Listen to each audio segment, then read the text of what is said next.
Você sabia que mais de 60% dos incêndios em edifícios começam por problemas em instalações elétricas? E a maioria desses casos poderia ser evitada com um quadro de distribuição bem montado e mantido. Nossa, esse dado é realmente alarmante.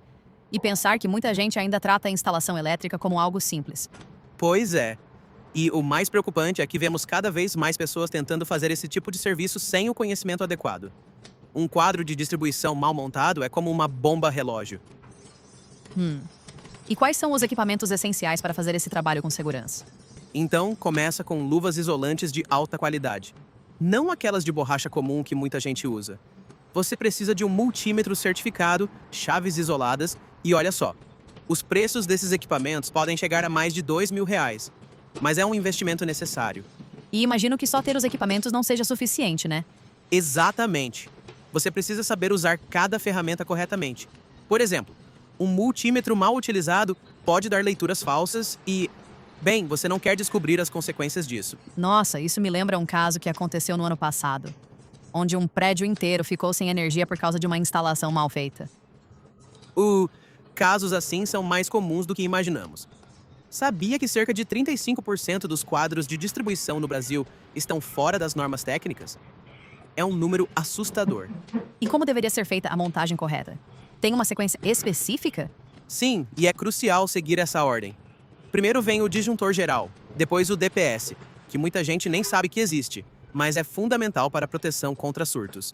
Em seguida vem o DR, que é tipo um anjo da guarda contra choques elétricos. Bem interessante como cada componente tem uma função tão específica e importante.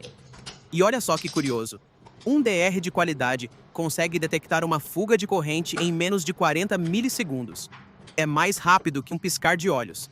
Por isso que a ordem de instalação é tão importante.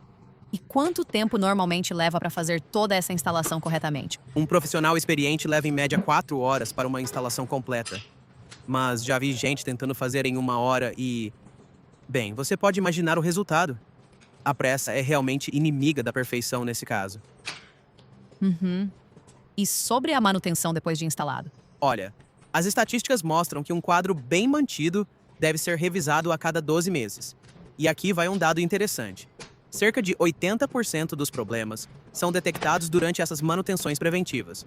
Isso me faz pensar em quanto dinheiro as pessoas economizariam se fizessem essa manutenção regularmente. Com certeza! Um incêndio causado por problema elétrico pode causar prejuízos de centenas de milhares de reais. Sem falar que o custo de uma manutenção preventiva é tipo uns 5% do que você gastaria numa emergência. E quais são as tendências para o futuro nessa área? Os quadros inteligentes estão chegando com tudo. Já existem sistemas que monitoram o consumo em tempo real, detectam anomalias e até prevêem possíveis falhas. É como ter um técnico 24 horas por dia olhando sua instalação. Parece que estamos entrando numa nova era da segurança elétrica. Sim, mas mesmo com toda essa tecnologia, os princípios básicos continuam os mesmos. Segurança em primeiro lugar, planejamento adequado e manutenção regular. Não tem atalho quando o assunto é eletricidade. E qual seria a sua mensagem final para quem está pensando em mexer no quadro de distribuição? Se você não tem certeza absoluta do que está fazendo, chame um profissional. O custo de um serviço bem feito é sempre menor que o preço de um acidente. E lembre-se, eletricidade não dá segunda chance.